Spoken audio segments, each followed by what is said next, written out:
He who holds light holds the stars and the universe. He who holds light governs day and night. For light, a living matter, is the source of all images. This slender, sinewy shadow looks like a giant mutant mantis, half insect, half branch. 3 legs like fingers for the base, 3 arms like necks, ending with 3 heads which are eyes or even breasts. Designed in 1952 by Serge Mouille, this light could have been called Lucifer the Light-Bearer. For this large, dark structure, standing open-armed, has a genuine air of mystery. From this lamp, Serge Mouille would develop a whole collection of metal lighting fixtures with organic, mobile reflectors mounted on slim shafts, which he named black forms, and which he made as a craftsman cum sculptor for the best part of a decade.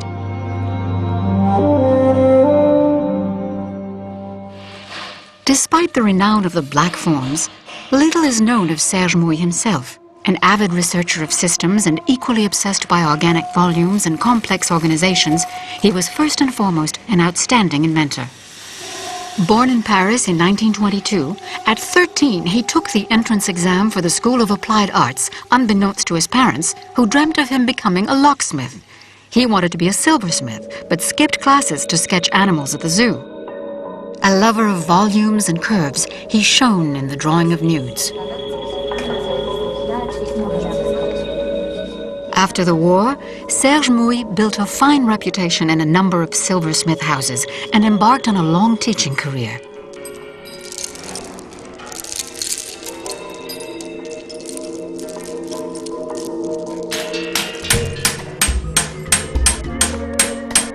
But at the same time, and by chance, Serge Mouille entered the world of decoration and undertook a very Parisian discipline, decorating the windows of top department stores.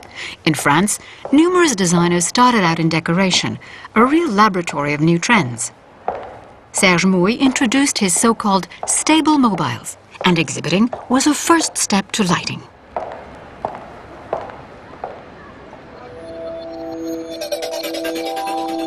The term stable mobile also suits our lamp, for although static, its 3 heads seem precariously balanced.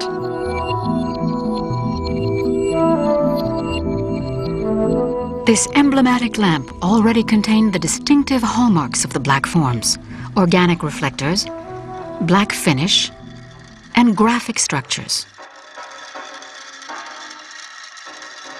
The tripod principle is the most efficient and stable with such weightlessness. The 2 long buttressed fingers compensate for the forward reach of the arms, which would unbalance the object. The trunk tapers and becomes the 3rd and rear finger. Towards the top, the structure's central axis serves as a mantle for the arm of the upper reflector. The neck of the lamp mirrors the tripod, with a spreading of the arms similar to that of the fingers, but with a reversed slope.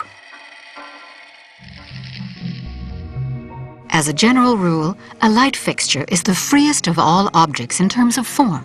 Since specifications subject it to no ergonomic restrictions, it must simply emit light.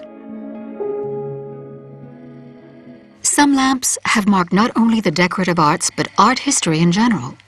This lamp left photographic studios to light living rooms. The nun, dressed in a conical habit, is wimpled with alabaster. 5 years later, the tube lamp typified radicalism and minimalism. The Luminator caused a buzz at the 1929 World's Fair.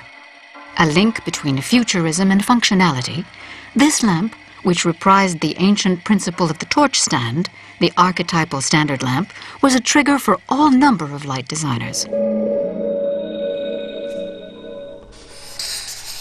In 1951, Serge Mouille veered well away from the illuminator for a commission for a large light fixture. He experimented with various mobile structures with dynamic lines and with multiple movable lamps. While sketching the reflector, he considered fixing a shade to a tube, but finally decided on a single piece of aluminum, soon nicknamed Nipple, to which he applied his metalwork artistry. When the client first saw the reflector, he said it looked like a breast. And indeed it does. But this narrow volume has a precise function. The socket, lodged inside the nipple, places the filament in the optic center of the reflector, producing optimal light. Set deeply inside, the bulb is invisible. In 1952, Serge Mouille established a veritable corpus of metals that would lead him to produce his black forms in various forms over the next decade. He worked on all kinds of light fixtures: wall lights, ceiling lights, table lamps, bedside lamps, desk lamps, and standard lamps. He patented over 50 models, which amazed and dazed the French aesthetic of the time.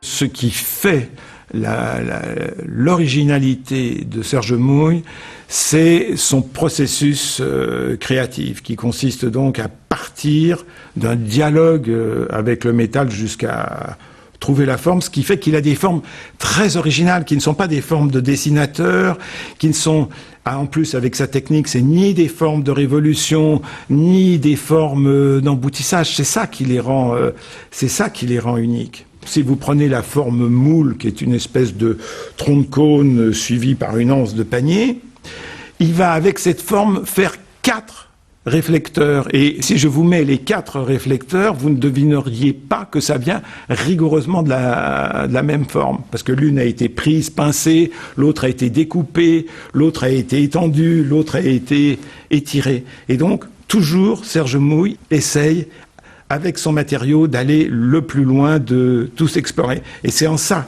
qu'il diffère totalement des autres. All the black forms comprise the same basic elements. The brass ball and socket joints are crucial as they allow the reflectors to move. Serge Mouille used his silversmith skills to work the oval from a commercially available object. The hexagonal screws, also in brass, hold the arms in the sockets and fix their rotation. These polished pieces are the only touches of color, hints of gold, warm and chic, which highlight the articulation points of the dark structure.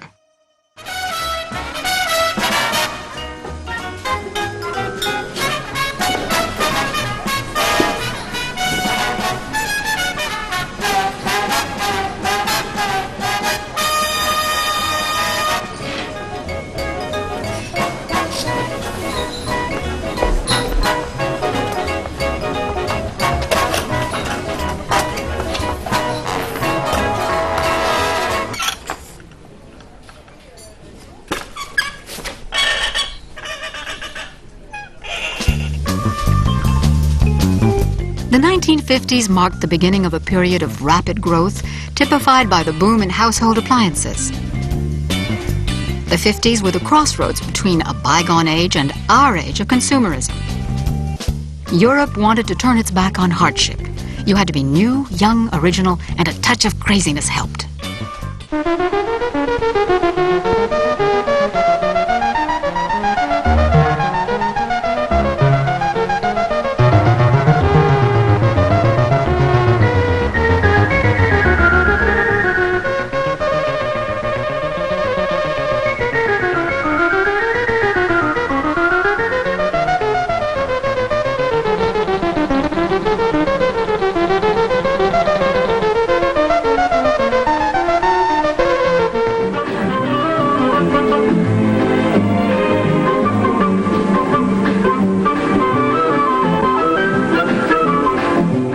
To define a style for the 1950s. In that decade of optimism, concerned with rebuilding and comfort seeking, everything was permitted. The only rule was eclecticism. Like in a cocktail shaker, contradicting ingredients were mixed, having a direct bearing on daily life and furnishings.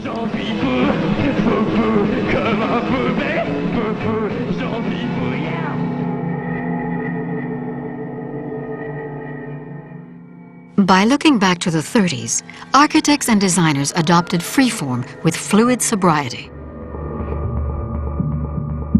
Isamu Noguchi created a kind of archetype for this new curvilinear style with his mass-produced table sculpture. These supple forms were often combined with spindly frames, making objects both dynamic and organic. To exhibit its structure, furniture was given holes and was stripped of all upholstery, trimmings, and veneer.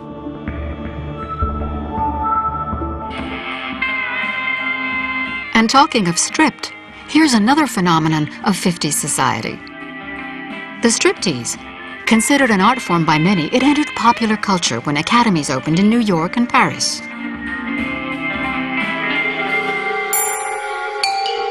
Serge Mouille had a similar aesthetic to Carlo Molino. The Italian architect may have been obsessed by feminine organic shapes, but 10 years earlier, he had produced light fixtures in the same vein as the black forms.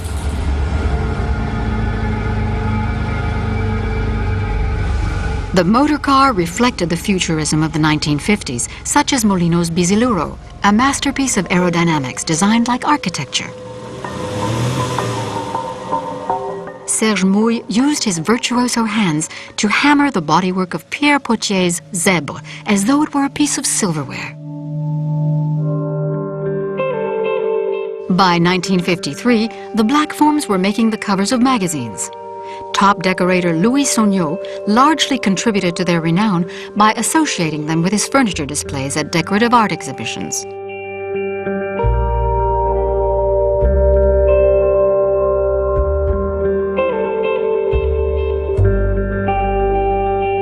For Sogneau alone, Serge Mouille exceptionally agreed to make white lamps among his black production.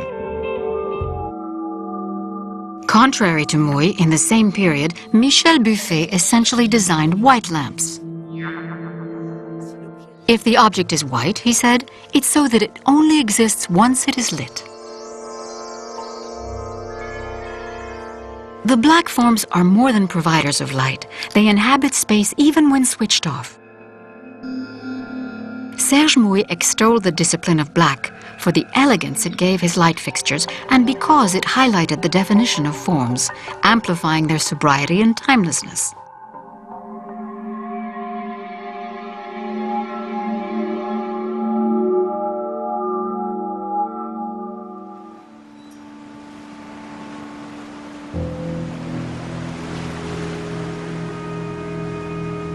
The black forms have an undeniably organic influence, which links them to free form. This corpus of light bursts with sensuality. For metal curves and volumes have natural carnal origins, with roots in the female form with its roundedness and finesse.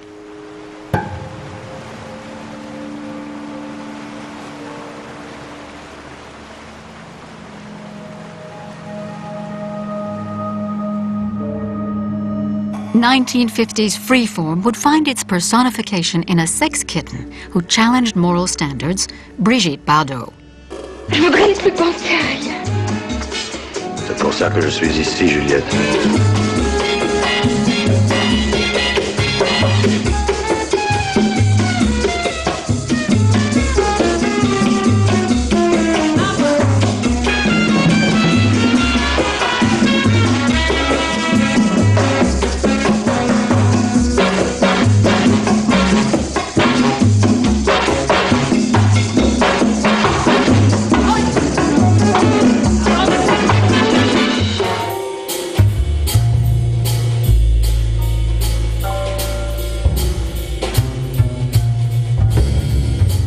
Contemporary to the black forms, all-conquering French fashion imposed its new look style codes, enhancing the woman in black.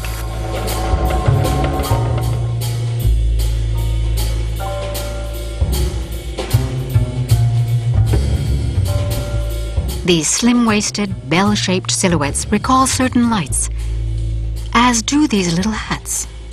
But a true similarity exists between hats and lampshades. Light manufacturers call reflectors hats or caps. They talk of visors, and like lamps, faces irradiate and capture light.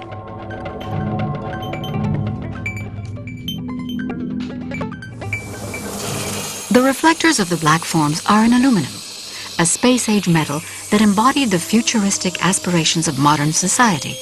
Aluminum is light and resistant, ductile and malleable, abundant and precious, and recyclable. A strategic metal in wartime, it first entered our homes in the kitchen. But during the reconstruction of the 1950s, aluminum had to compete with traditional metals. So to boost their output, aluminum producers turned to design companies who would make it an avant-garde material.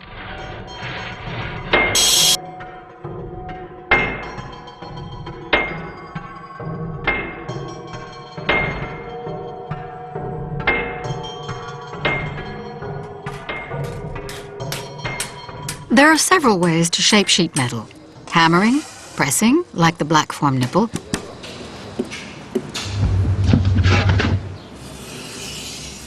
and repoussage on a lathe, used for all Serge Mouille reflectors. On a steel mandrel used as a template, the aluminum is shaped by a hard plastic stop. With the rotation force of the lathe and pressure from the shafts, the master turner's repoussage is extremely precise.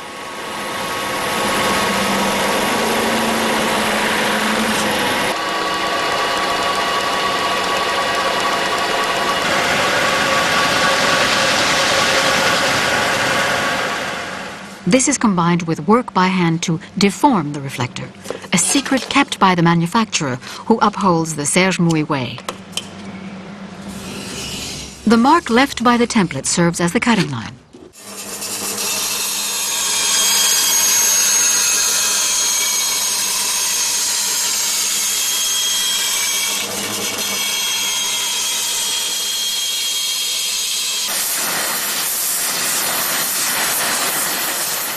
The structure is soldered with brass.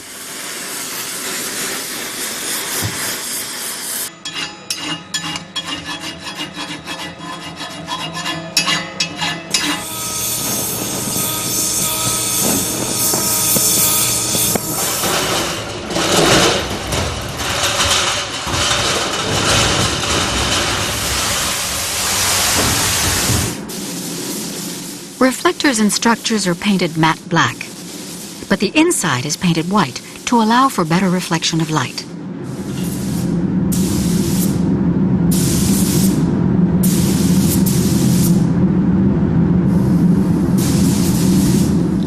The electric cable runs through the hollow tubes of the three arms and the central shaft to stay invisible.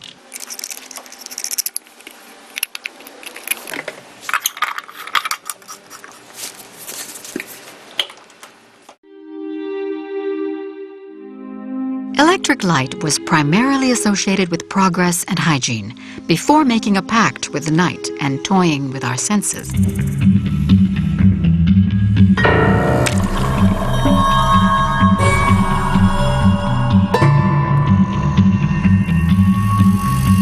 Though some lighting is hidden to simulate a natural source, here it creates shadows and plays with the border between shade and light. A contrast so intimately sensitive. Smart lighting decomposes and recomposes night. More than any other appliance, the lighting fixture goes beyond mere usage.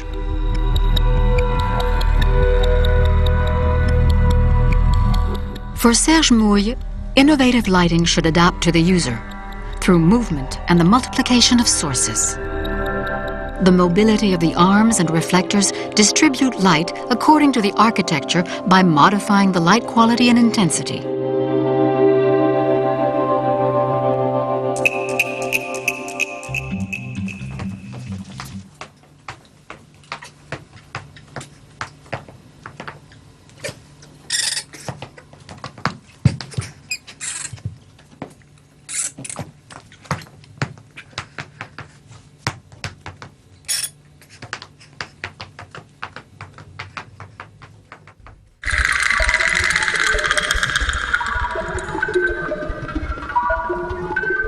The mobile structures of Alexander Calder are often compared to the black forms in the way they occupy space with moving lines and organic volumes. But however aleatory and aesthetic mobiles may be, the trajectories of lights are predetermined and functional.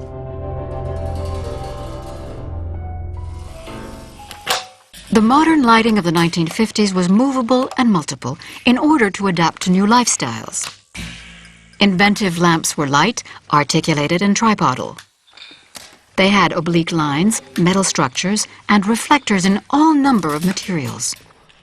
This innovative production was largely ensured by craftsmen, since French industry lagged behind in this field, and after all, Serge Mouille was a craftsman.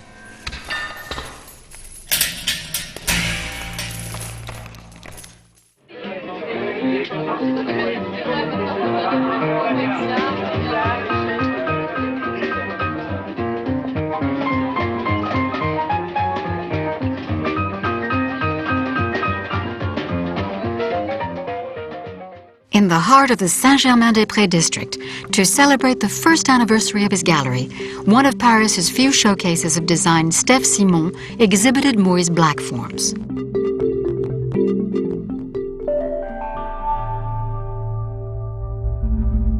In 1955, Serge Mouille designed black metal columns with pierced or slit surfaces. These cylinders of light were a bridge between his organic black forms and the new geometric structures he would build in 1961 at his newly founded Société de Modèles. The time between these two series saw a real break. Attracted by industrial fluorescent tubes, Serge Mouille decided to move away from what he'd already done and began designing quasi-constructivist forms, nocturnal megalopolises closer to sculpture than lighting fixtures. But faced with the choice of industrializing, he stopped all production in 1963 and quit Paris for the country. In the 1980s, 50s designers were out of fashion. Alan and Christine Cunor helped to revive them with their gallery. C'était un ecclésiastique quelque part, ecclésiastique pervers et magnifique. Non, mais moi je ne suis pas pour les pièces de musée, j'achète ça comme si c'était... Oui, ben, bien sûr, lui c'était pas fait pour le musée, c'était un luminaire, voilà. C'était un luminaire, c'est un mec qui était génial. Oui, mais c'est pour ça que c'est devenu... C'est moi qui depuis 10 ans et me suis occupé de ressortir pour les mobiliers de Jean Prouvé, de Mouille, de Perriandv, ça fait 10 ans que... Once objects become rare, they become sought after by collectors and dealers, which pushes up prices. One vintage wall light similar to this replica was sold for 130,000 euros. That's where re-edition comes in, to question the market value of designer objects. Continuity is a legitimate reappearance of lost objects, which are first and foremost functional appliances, albeit with mystery and aesthetics. Jean Mouille and Claude Delpirou founded Les Éditions Serge Mouille, which started making black forms again in 1999. Nous avons créé cette entreprise qui réédite les œuvres de Serge. Et quand je dis que nous sommes un oiseau rare, c'est parce que nous sommes les seuls rééditeurs français d'un designer français. Et dans l'esprit artisanal auquel a toujours tenu Serge, qui d'ailleurs avait cessé sa production pour ne pas devenir industriel.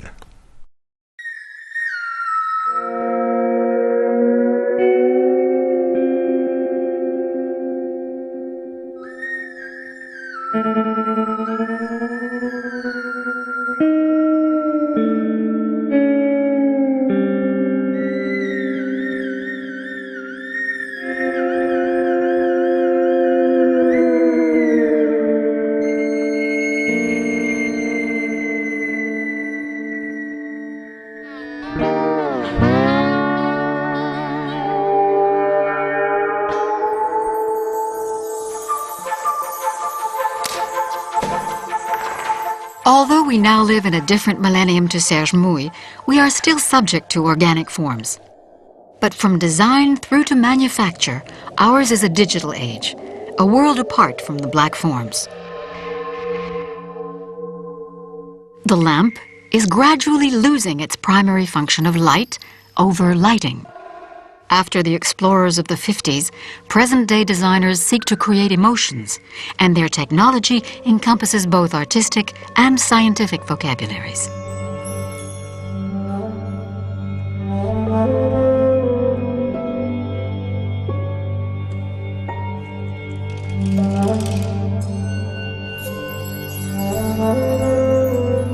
In the general diffusion of lighting, the black forms never cease to cast shadows with their own light and to self-consume like genuine dark stars.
Designed by Austrian architect Margareta Schutter-Herzky in 1926, the Frankfurt kitchen is the ancestor of present-day fitted kitchens. It's a small kitchen of 6.5 square meters.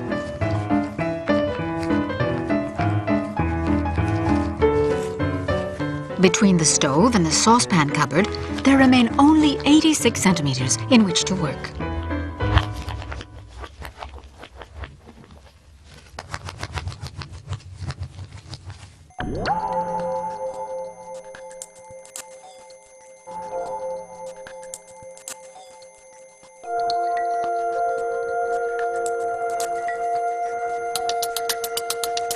Sober lines, simple cubic volumes, no ornament whatsoever.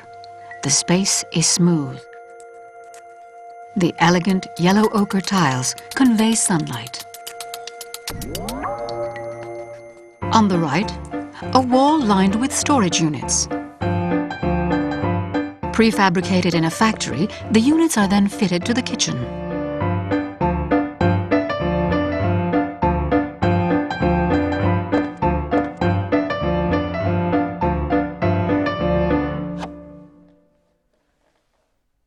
Fixed to the left-hand wall, the fold-away ironing board rests on the zinc sink.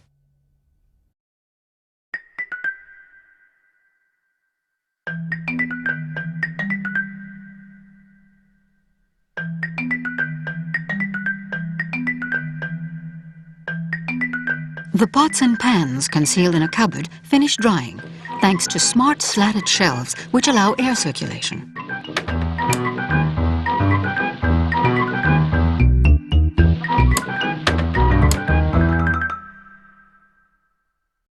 Below the window, the worktop, made out of beechwood, resistant to staining, acids, and knife marks. To the right, beneath the slot, an enamel scraps drawer, which is emptied in the bottom of a cupboard, also accessible from the corridor.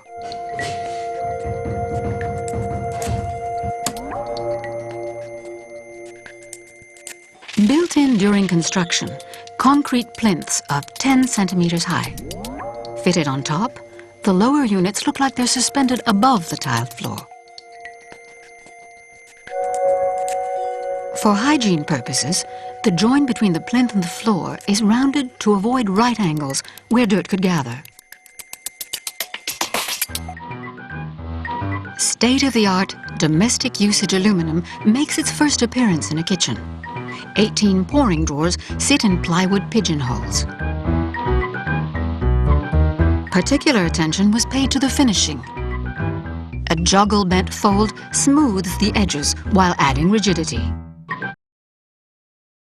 In the cooking corner, a Norwegian fireless cooker, an economical process which the architect Lihotzky had known during her childhood in Vienna.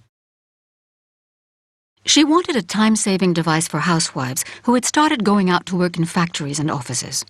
Brought to the boil, a pot of potatoes or rice, placed in the box in the morning, is cooked by dinner time. Above the stove, steam and gas fumes are extracted via a built-in hood. Work can't be done without good lighting. A light on a rail is available in all parts of the kitchen. Wall cupboards with glass sliding doors for the crockery. Everything is visible, at hand and protected from dust. With the sink next to the window, daylight is let in so that no shadows are cast over the washing up. Every feature encircles the housewife's body and is integrated into the architecture for the very first time. Margareta Lihotzky was trained by precursors of Viennese modernist design and architecture such as Joseph Hoffmann.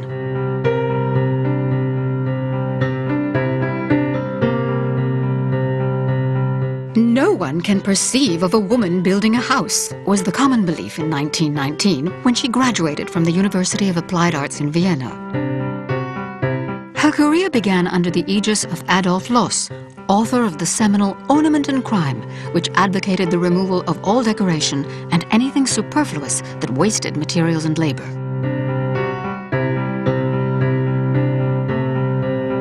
The first ever woman architect in Austria, from the outset she was associated with the building of social housing and dedicated herself to the rationalization of domestic space.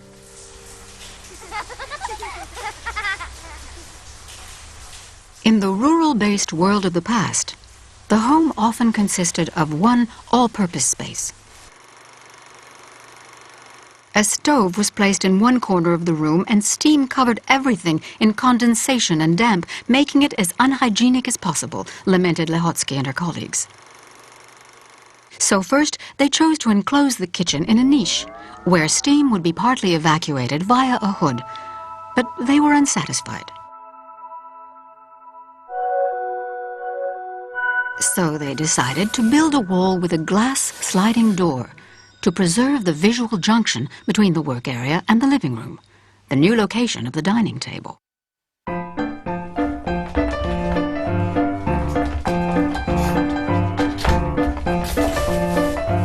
Force of habit, or perhaps a fondness for the symbolic value of the hearth, proved a barrier to this new way of living.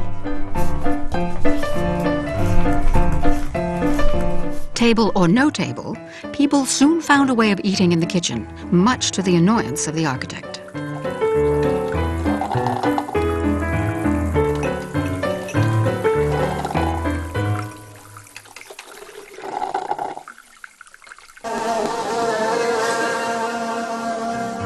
In the 1920s, disease-bearing flies were a scourge and tuberculosis was widespread. Margareta Lihotzky lost her father, then her mother, and barely escaped with her own life.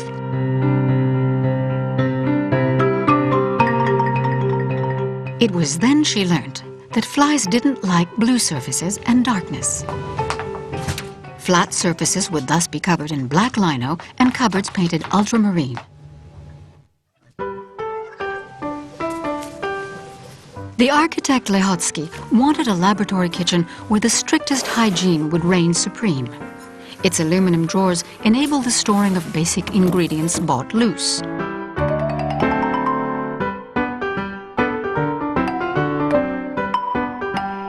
They protect them from damp, germs, and light, while keeping the kitchen neat and tidy.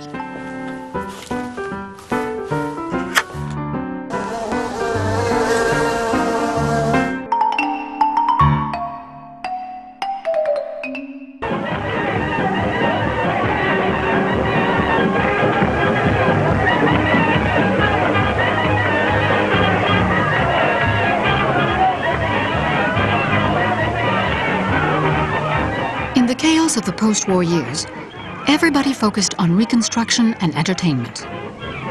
But the working classes could only enjoy shows and jazz on their radios. I know what's on my mind. The so-called Roaring Twenties only concerned a small elite. Mundane women were emancipated, corsets came off, hair was worn in short bobs. Having a thoroughly modern figure meant being thoroughly geometrical. I wanna be loved by...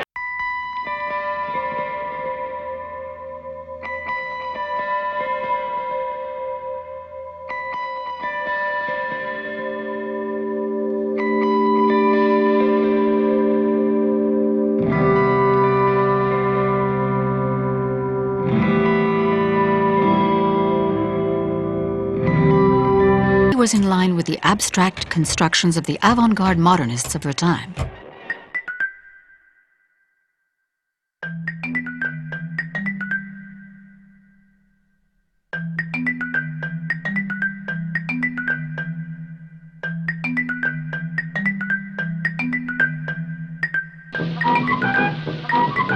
She was close to these artists, graphic designers, and architects who were breaking totally from the past and the embellishments of bourgeois taste. Nothing should stick out. A desire for smoothness, cleanness, bareness, and order.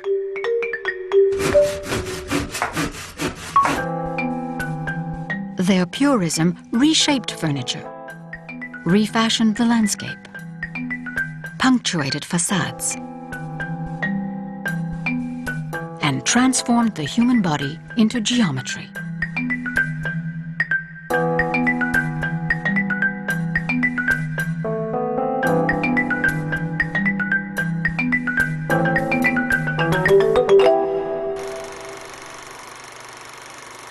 Lihotzky left Austria to work on the social housing program of the new Frankfurt alongside urban architect Ernst May. Germany was suffering from a serious housing shortage, and the young Weimar Republic initiated an unprecedented wave of town planning projects. The objective? To reconcile the need to reduce building costs and the demands for quality for the masses. Ernst May was the first to prefabricate concrete slabs, which were then delivered to the site for assembly. A healthy home for all German families, as promised by the Weimar Constitution, became a reality. Mass social housing was no longer utopian. In this new district, everyone benefited from a minimum of space, sunlight, comfort, and access to collective services. Designed by a woman for women, the Frankfurt kitchen became a key element in promoting the program. Between 1926 and 1930, 10,000 of Margareta Schutte-Lihotzky's rational kitchens would be installed. The modernist New Frankfurt became a focal point of all Europe.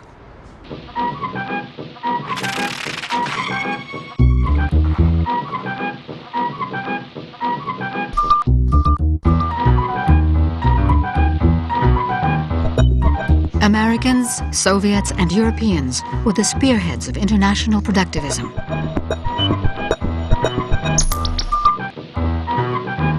The 1920s saw the triumph of industrial might.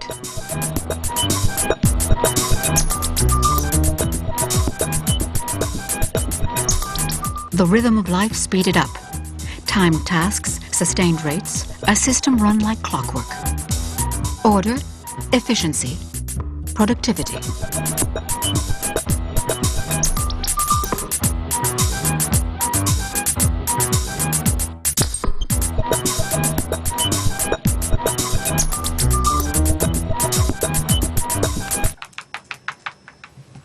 The architect Lihotzky followed in the wake of American tailorist and feminist Christine Frederick, who in 1912 had pioneered the rationalization of the kitchen.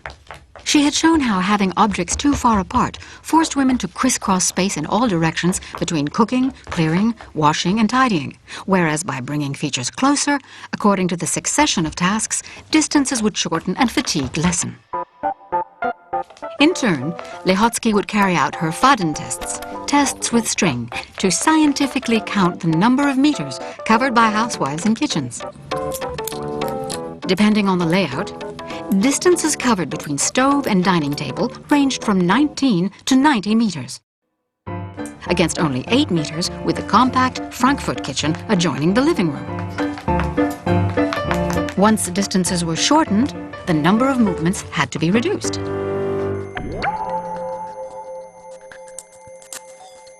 With his chronocyclograph, the tailorist Gilbreth found a way of analyzing each movement in order to determine the shortest motion path.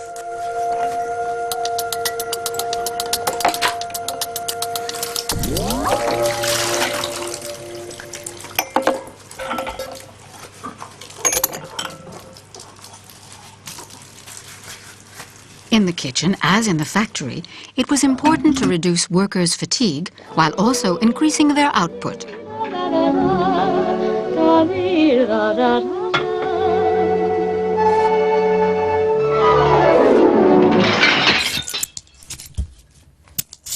Lihotzky was no doubt influenced by bestseller German engineer Erna Meyer, whose ambition was to reform housekeeping habits to attain more efficiency while alleviating the effort of chores.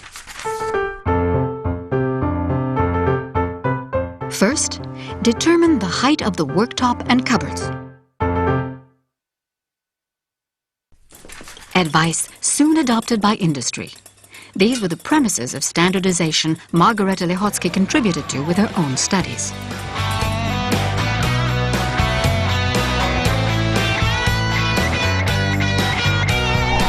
Among European kitchen specialists, the norm is still 85 to 90 centimeters high today. Paradoxically, this worktop height standard is ideal not for the average-sized woman, but for the average-sized man.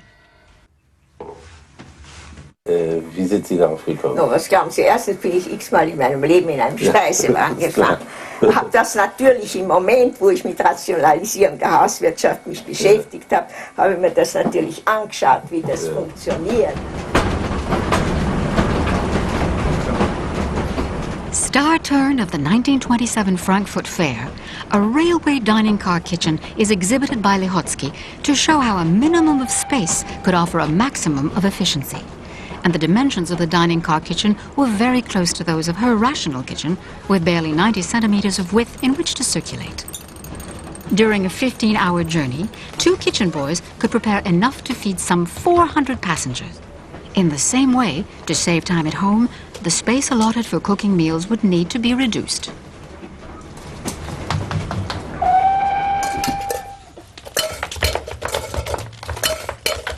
The architect believed that the spatial organization of the kitchen was a factor in the independence and emancipation of women.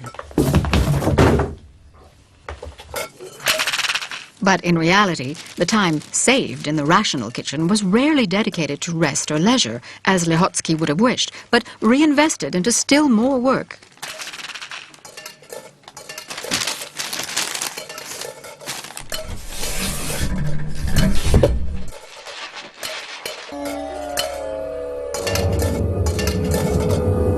With the excessive rationalization of household chores, the housewife's body had been mechanized. She had become a veritable cooking machine.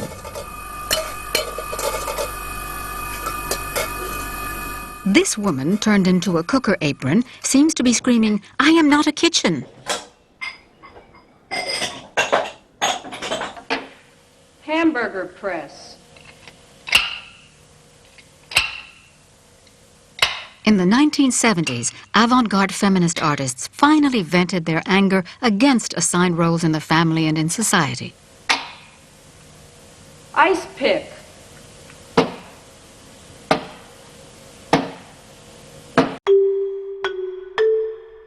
And yet, in the early 50s, the architects Perriand and Le Corbusier had done their utmost to extract the housewife from her isolation. Their fitted kitchen, 337 of which were designed for the Marseille unit, had no door and opened directly onto the living room, supposedly to help the housewife take part in family activities.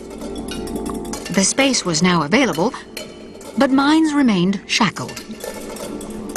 Open kitchens clearly didn't change the habits of husbands. Whereas in Marseille, the living room opened up, in Frankfurt it closed. And to cap it all, with the appearance of television and its couch potato consequences, viewers banished all communication between kitchen and living room.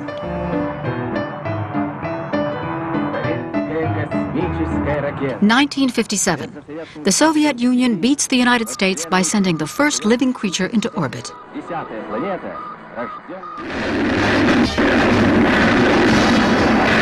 When the American Vanguard exploded in 1958, humiliation reached a peak.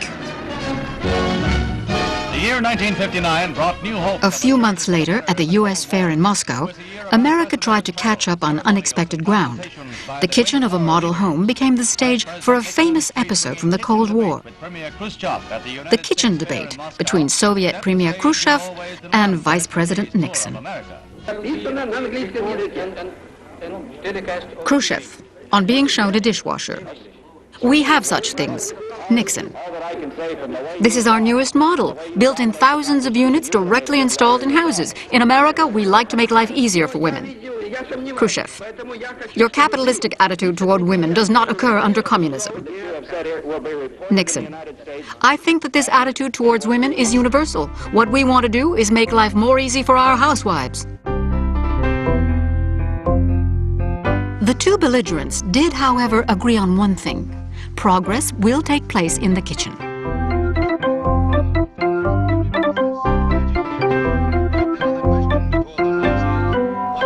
An ideal kitchen for an ideal all-purpose woman.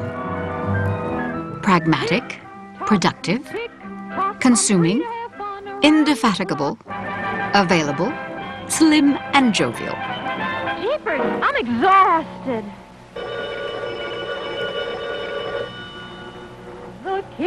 A new version of emancipation as defended 30 years earlier by Margareta Lihotzky. Freed from chores only in the ads, women remained swamped by all kinds of housework, and if we are to believe sociological studies, we will still have to wait several centuries for real equality in the home. That's when the clean-up blues begin. But the Frigidaire house has gadgets to use that will drive away your cleaning up blues. Just pick up the plates, the button is pressed. And the dishwashing unit does all the rest. The glassware, silverware clean themselves. Washed and dried, they're back on the shelves.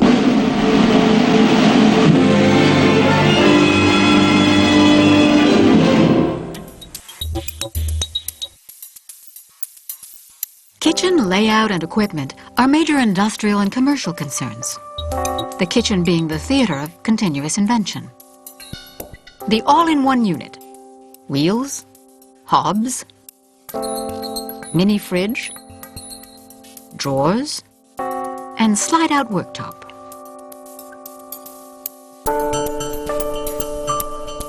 Another compact unit for the various functions of the home.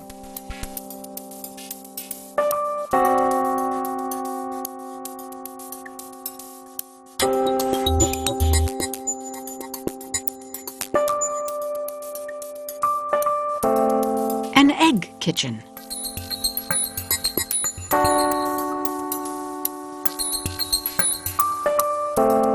A womb kitchen, 2.4 meters across.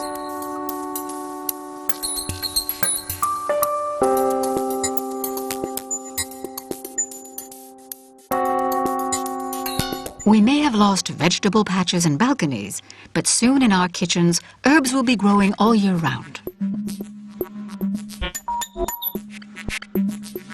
Our future kitchens will treat and recycle water and waste.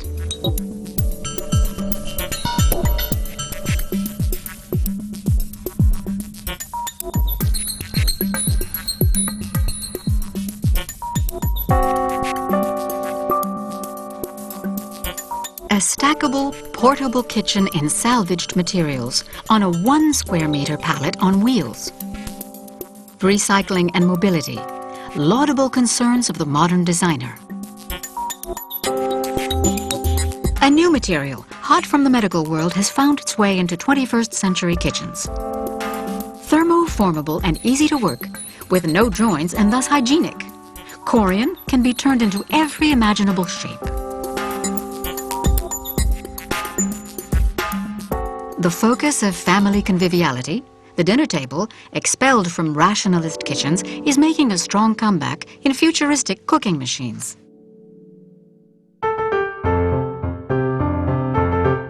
Nowadays, mass production is also readopting the characteristics of the Frankfurt kitchen that Margareta Lihotzky created between the wars. Neat and tidy, with standard features of irreproachable linearity. Haunted by the specter of 20th century chaos and devastation, we have developed an aversion for disorder and have sought out straight lines. But are we the masters in our back-straight, chin-out kitchens? Or is it rather they, our rigid units, who maintain order by keeping our brains straight?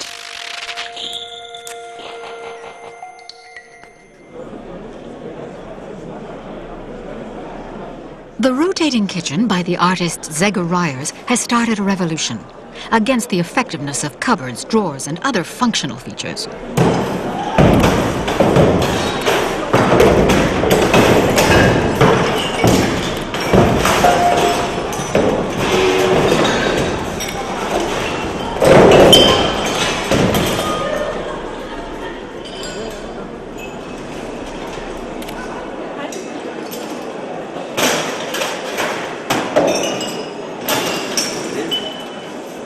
A peculiar chaos erupts, and in us there awakens a kind of euphoria, a puzzling, sensual delight.